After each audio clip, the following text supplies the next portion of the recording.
Hello friend, कैसे हैं आप लोग। और आज के इस वीडियो में हम लोग डिस्कस करेंगे पार्टनरशिप फॉर्म रजिस्ट्रेशन की इंडिया में कि अगर आप कोई भी बिजनेस स्टार्ट करना चाहते हैं और अगर आपका फॉर्म पार्टनरशिप फॉर्म पे आप स्टार्ट करते हैं तो उसके लिए आपको क्या क्या डॉक्यूमेंट्स की रिक्वायरमेंट होता है, प्लस कॉस्ट कितना लगता है अगर आप एक पार्टनरशिप फॉर्म इंडिया में रजिस्ट्रेशन करना चाहते हैं, प्रोसेस क्या क्या होता है, अप्लाई कैसे किया जाता है और अगर आपने पार्टनरशिप डीड रजिस्टर करवा लिया तो उसके बाद का क्या प्रोसेस है। तो ये सारी चीज़ें आज के इस वीडियो में हम लोग डिस्कस करेंगे। तो एक एक पॉइंट डिस्कस करेंगे। देखिए, सबसे पहला पॉइंट है हमारा पार्टनरशिप फॉर्म।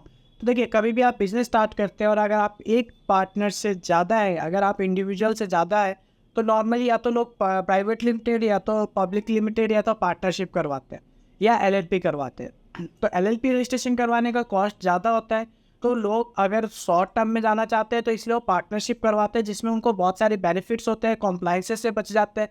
तो इसके लिए लोग पार्टनरशिप फॉर्म रजिस्ट्रेशन करवाते हैं। ठीक है, तो इसके लिए जो पार्टनरशिप फॉर्म एक्ट है वो 1932 अभी भी चल रहा है और इसके लिए लीगल बाइंडिंग हो जाता है कि आपको रिटर्न भी फाइल करना होता है। बहुत सारी चीज़ें होते हैं इसमें। तो अब आ जाते हैं इसमें फर्स्ट चीज़ आपका होता है डॉक्यूमेंट्स क्या क्या रिक्वायरमेंट होता है।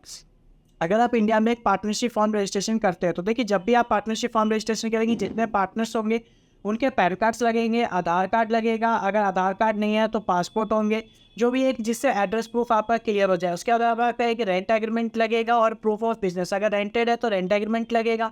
और अगर आप ऑन है और उसके बेस पे आप पार्टनरशिप फॉर्म रजिस्ट्रेशन करना चाहते हैं तब भी आपको आप एक पार्टनर्स है तो दूसरे पार्टनर्स का आप उसमें रखेंगे, तो इसलिए आपको उसके बेस पे रेंट एग्रीमेंट उसी एड्रेस पे आपको बनवाना पड़ेगा।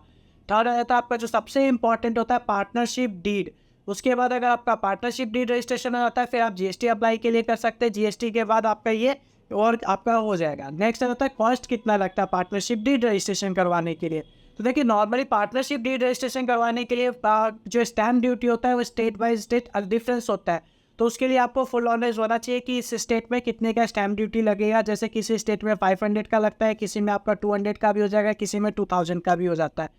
रजिस्ट्रेशन फीस आपका 1000 से लेकर 2000 तक का हो जाता है। उसके बाद प्रोफेशनल फीस जो आपका पार्टनरशिप डीड आपको प्रॉपर बना के दे रहा है, उसमें अगर आपका जो एग्रीमेंट है वो प्रॉपर रेडी कर रहा है तो उसका 3000 से लेकर अप्रोक्सीमेट 10,000 तक के बीच का चला जाता है। उसके टोटल एस्टिमेट कोड अगर आपके स्मॉल फॉर्म है तो उसमें आपका 5000 से लेकर 10,000 के बीच का होता है और अगर आपका लार्ज फॉर्म है तो आपका 10,000 से लेकर 20,000 के बीच में आपका जाता है।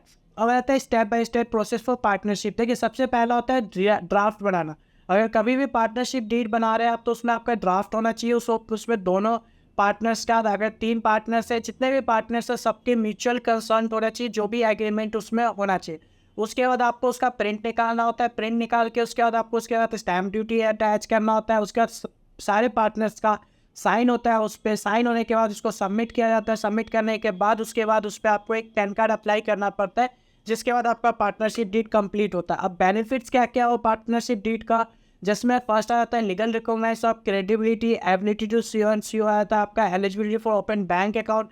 जैसे आप पार्टनरशिप डीड बनाते हैं और आपका पैन कार्ड है, उसके बाद आप जीएसटी लेते हैं तो उसके बाद आप इजीली आप उसके बेस पे करंट अकाउंट ओपन कर सकते हैं। उसके बाद आपका अगर उसमें टर्नओवर अच्छा होता है तो आपको इजीली लोन मिल जाता है। तो ये सारे इंपॉर्टेंट बेनिफिट्स होते हैं। उसके बाद आपको बैंक अकाउंट हो जाता है, आपको open use to certificate, register certificate, आप जीएसटी भी आपका हो जाएगा। आपको एवरी ईयर रिटर्न भी फाइल करना पड़ता है, मेंटेन बुक अकाउंट भी करना पड़ता है जब आप एक पार्टनरशिप डीड बनाते हैं। कॉमन मिस्टेक जो सबसे इंपॉर्टेंट चीज़ होता है, देखिए अगर आप पार्टनरशिप डीड बना रहे हैं, अगर आप 2 पार्टनर है या 3 पार्टनर है या 4 पार्टनर, जितने भी पार्टनर है पार्टनरशिप डीड में, आपको जो भी उसमें क्लॉज लिखा हुआ है वो क्लियर होना चाहिए एवरी पार्टनर्स के बीच में, क्योंकि सबसे ज़्यादा डिस्प्यूट इसी कारण आता है। ठीक है, आपको स्किप नहीं करना चाहिए लीगल कंसल्टेंट। अगर कभी भी आप पार्टनरशिप डीड बनाते हैं तो किसी भी अटॉर्नी से करवाना चाहिए जिनको फुल नॉलेज होता है पार्टनरशिप डीड का। अगर इसकी रिगार्डिंग आपको कोई क्वेरी होता है या आपको पार्टनरशिप डीड बनाना है तो आप हमें भी कंसल्ट कर सकते हैं। हम भी आपको पार्टनरशिप डीड बना के और आपको प्रॉपर रजिस्टर करवा देंगे। ठीक है, इग्नोर रजिस्ट्रेशन। और कभी भी आप पार्टनरशिप डीड बनाते हैं तो उसको रजिस्ट्रेशन करवाना कंपलसरी होता है। ठीक है, अगर आप किसके बाद अगर आप कुछ चेंजेस करते हैं पार्टनरशिप डीड में तो भी आपको टाइम टू टाइम अपडेट करना जरूरी होता है पार्टनरशिप डीड में। नेक्स्ट आप देखिए, इसमें सबसे इंपॉर्टेंट चीज कंक्लूजन क्या क्या है।